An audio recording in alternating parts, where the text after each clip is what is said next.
Thanks so much for joining us on the drive. Thanks for having me, Julia. It's a pleasure. All right, we've been talking about the pension. Let's take a closer look at some of those changes now. Now, as we heard earlier, Australians could be working well into their late 60s with the increase of the pension age to 70 by 2053. Plus, one of the most controversial recommendations to include the family home in the means test for the pension for homes worth more than $750,000. The Treasurer insists the government won't make changes before the next election. We'll have something to say about the age pension in the budget, but nothing will compromise our commitment not to change the age pension over the term of this government. Labor claims the coalition has broken a campaign promise.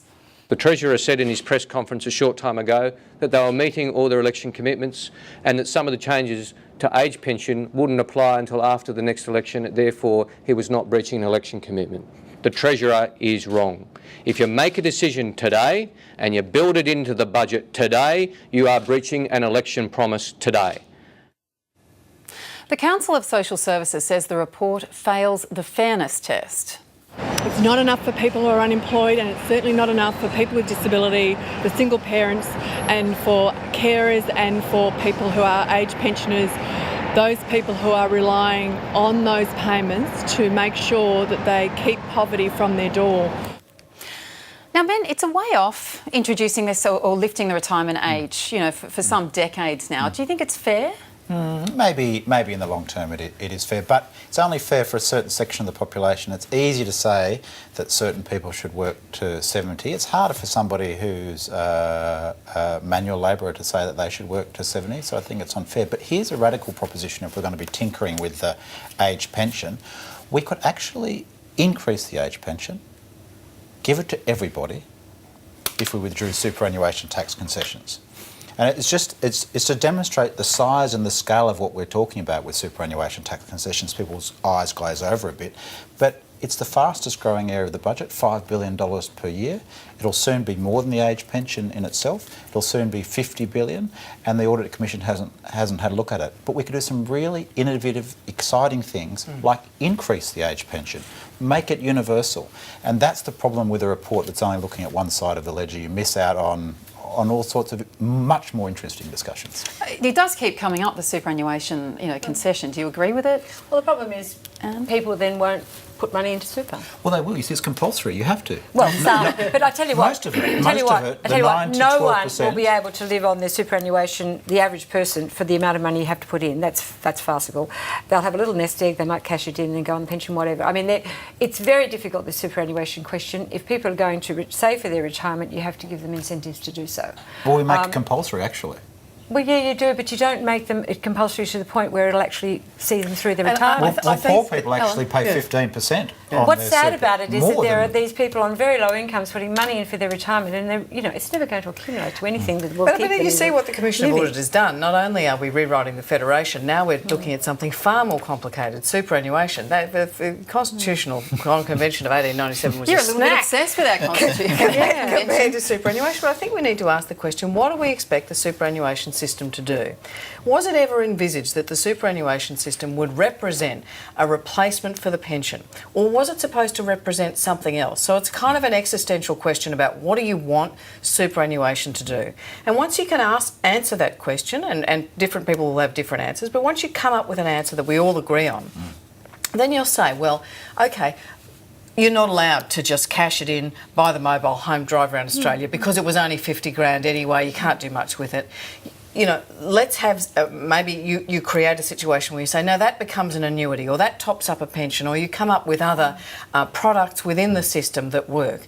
But you're right, currently we have a system that essentially says we don't really know what that's meant to do, and therefore everybody engineers themselves into a situation where the superannuation is called a pension policy. Yeah, so 4 out of 5 people want to end up on the pension. It's meant to be a savement for retirement. I mean, yes, but most superannuation won't be taking a pension.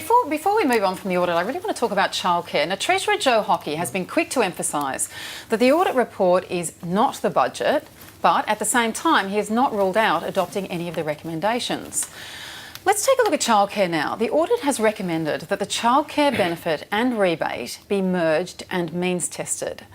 Plus, in an interesting suggestion, the audit recommends that payment should be available for types of childcare that are not currently covered, including nannies. Ellen, as a working mother, does this make sense to you? It was one of those things that when you were sleep deprived and you had children in early childcare really made your head hurt. The difference between the childcare benefit and the childcare rebate, if I have it right, I think the rebate was means tested. The benefit was means tested and the rebate wasn't.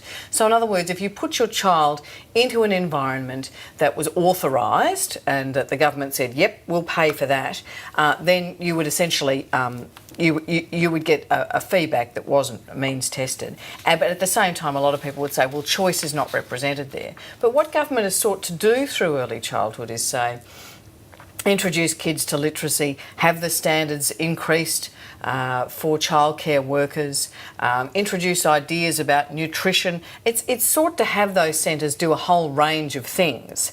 So when people kind of come to it and say, gee, it'd be much more convenient if Ben and I, who live next door, just had a nanny and we didn't have to take our kids, and if we were 10 minutes late, the centre wouldn't close. Or you're working shifts, whatever. All that kind of thing. So it's not as simple as just saying, gee, Ben and I can do a better job of it, just give us the money. You have to consider what do you want a childcare system to do? What do you want to have achieved for 4-year-olds by the time they get to school? I think there is some benefit in combining them and means testing them, but not if it's going to be at the cost of the overall pool of money into childcare. And I go back to the central question, we need more resources into childcare, not less. Everybody is saying that. You have had a Commission of Audit here that's basically premise is, how can we do less? The premise should actually be how can we, as a really rich country, at the richest point in history, as one of the lowest taxing countries on the planet, do more? And yes, let's combine the benefits and means test them, but let's put more into childcare, not less. Yeah, no, for a long time I've actually been saying, why do we keep saying paid parental leave or childcare? Why do we accept that basic premise that it's either or, when actually both things are built into many systems in many governments? But here in this audit report, they've said we will take money from sliding scale. Because we're not having a sophisticated debate about the revenue base in Australia.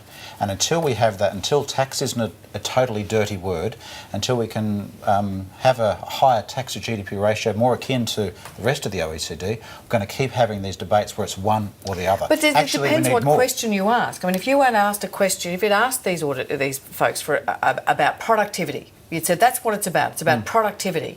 Then you look at the childcare question in a totally different light. But they were asked about revenue, and that's the question they've answered. Okay, for something entirely different. They were asked about expenditure. That's the question they've answered. Coming up next on The Drama, the seedier side of campus life in Australian universities. Author Bridget Delaney is our guest.